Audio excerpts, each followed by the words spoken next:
નમસ્કાર. ચાલો આજે એક એવી સફર પર જઈએ જ્યાં ફિલ્મો જોવી એ ખાલી મનોરંજન નહોતું પણ એક આખો સામાજિક ઉત્સવ હતો.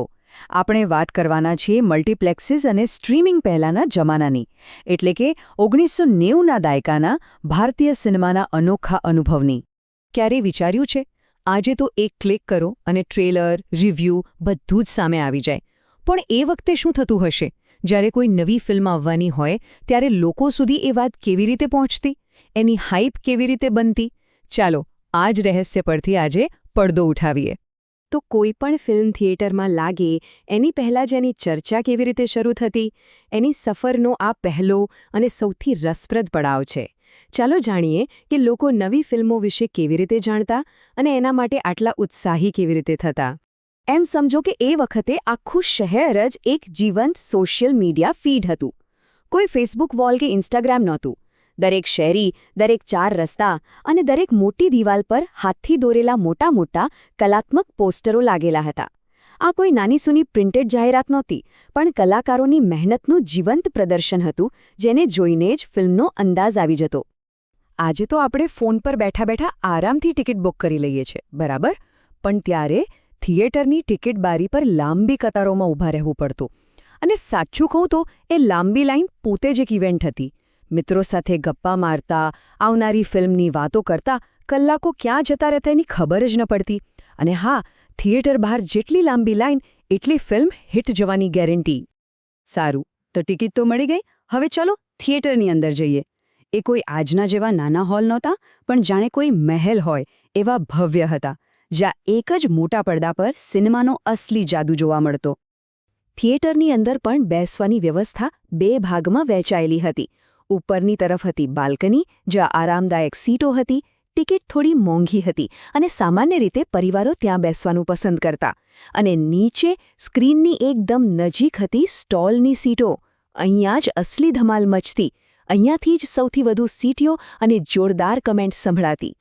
અને હવે વાત કરીએ સૌથી મોટા તફાવતની, પૈસાની. એ સમયે કદાચ 15થી 20 રૂપિયામાં બાલ્કનીની ટિકિટ મળી જતી, જે આજની તારીખમાં તો માનવામાં પણ ન આવે. આ સસ્તી કિંમતોને લીધે જ સિનેમા દરેક વર્ગના લોકો માટે મનોરંજનનું સાધન હતું. જ્યારે આજે મલ્ટીપ્લેક્સમાં જવું એક મોટો અને પ્લાનિંગ સાથે કરવાનો ખર્ચ બની ગયો છે. આ વાત એકદમ સાચી છે. થિયેટરમાં ફિલ્મના ડાયલોગ કરતાં વધારે તો લોકોનો અવાજ ગુંજતો. હીરોની એન્ટ્રી થાય એટલે સીટીઓ અને તાળીઓથી આખો હોલ ગાજી ઉઠતો. કોઈ ઇમોશનલ સીન આવે તો આખા હોલમાં શાંતિ છવાઈ જતી, અને કોમેડી સીનમાં બધા એકસાથે ખડખડાટ હસી પડતા. એ જીવંત માહોલ જ ફિલ્મ જોવાનો અનુભવ યાદગાર બનાવી દેતો. ચાલો હવે વાત કરીએ પડદા પર રાજ કરનારા એ સુપરસ્ટાર્સની અને ફિલ્મના એ મહત્વના બ્રેકની, જેને આપણે બધા ઇન્ટરવલ તરીકે ઓળખીએ છીએ. આ માત્ર કલાકારોના નામ નથી. એ જમાનામાં લોકો માટે આ ભગવાનથી ઓછા નહોતા. શાહરૂખ ખાન, સલમાન ખાન, આમિર ખાન અને માધુરી દીક્ષિત જેવા સ્ટાર્સની એક ઝલક જોવા માટે લોકો પાગલ હતા. એમની હેરસ્ટાઇલ, એમના કપડાં, બધું જ દેશભરમાં ટ્રેન્ડ બની જતું. ફક્ત એમના નામના કારણે જ ફિલ્મો મહિનાઓ સુધી હાઉસફુલ ચાલતી. આ એ દાયકો હતો જ્યારે દિલવાલે દુલ્હનિયા લે જાયેંગે જેવી ફિલ્મોએ ઇતિહાસ રચી દીધો અને બોક્સ ઓફિસના બધા રેકોર્ડ તોડી નાખ્યા. આ ફિલ્મોની જબરદસ્ત સફળતા પાછળ એમના સુપરહિટ ગીતોનો પણ બહુ મોટો હાથ હતો. ફિલ્મ રિલીઝ થાય એના મહિનાઓ પહેલાં તો ઓડિયો કેસેટ આવી જતી અને લોકો ગીતો ગોખીને થિયેટરમાં ગાવા માટે તૈયાર રહેતા. ઇન્ટરવલ એટલે ખાલી બ્રેક નહીં, એ પોતે જ એક નાનકડો તહેવાર હતો. જેવી લાઇટો ચાલુ થાય, આખો હોલ જીવંત થઈ જતો. બધા નાસ્તાના કાઉન્ટર તરફ દોટ લગાવતા. અને એ સમયનો ફેવરેટ કોમ્બો કયો હતો ખબર છે? ગરમાગરમ સમોસા અને ઠંડી કોલ્ડ ડ્રિંક. એનો સ્વાદ જ કંઈક અલગ હતો. સારું, પણ જો કોઈ કારણસર થિયેટર ન જઈ શકાય તો શું ત્યારે ઘરે બેઠા ફિલ્મ જોવાનો કોઈ રસ્તો હતો? ચાલો એ દુનિયામાં પણ એક ડોક્યુ કરીએ. આજની જેમ નેટફ્લિક્સ કે પ્રાઇમ વિડિયો તો હતા નહીં. ત્યારે દરેક વિસ્તારમાં વિડિયો લાઇબ્રેરીઓ હતી. ત્યાંથી મોટી કાળી કેસેટ, જેને VHS ટેપ કહેતા, એ ભાડે લાવીને VCR પ્લેયરમાં ચલાવવામાં આવતી. રવિવારે બપોરે આખું કુટુંબ અને ક્યારેક તો પાડોશીઓ પણ ભેગા મળીને એક જ ટીવી પર ફિલ્મ જોતા. એ પણ એક અલગ જ મજા હતી.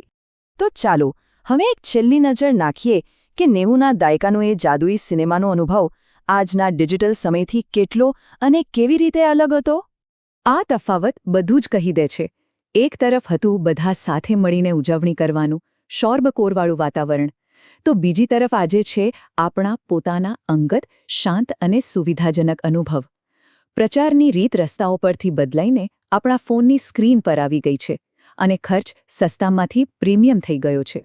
ભલે આજે આપણે આપણી મરજી મુજબ ગમે ત્યારે ગમે ત્યાં ફિલ્મો જોઈ શકીએ છીએ, પણ 90ના દાયકાના એ સિંગલ સ્ક્રીન થિયેટરનો રોમાંચ, એ ભીડનો ઉત્સાહ અને સાથે મળીને હસવા રડવાનો જે આનંદ હતો, એની યાદો આજે પણ ઘણા લોકોના દિલમાં એકદમ તાજી છે.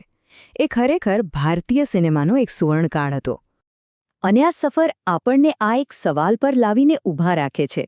ટેકનોલોજીએ આપણને ઘરે બેઠા ફિલ્મ જોવાની સુવિધા તો આપી દીધી, પણ શું આ સુવિધા મેળવવાની દોડમાં આપણે સાથે મળીને તાળીઓ પાડવાનો અને એક અવાજે સીટીઓ વગાડવાનો જે અસલી આનંદ હતો, એ ક્યાંક પાછળ છોડી દીધો છે?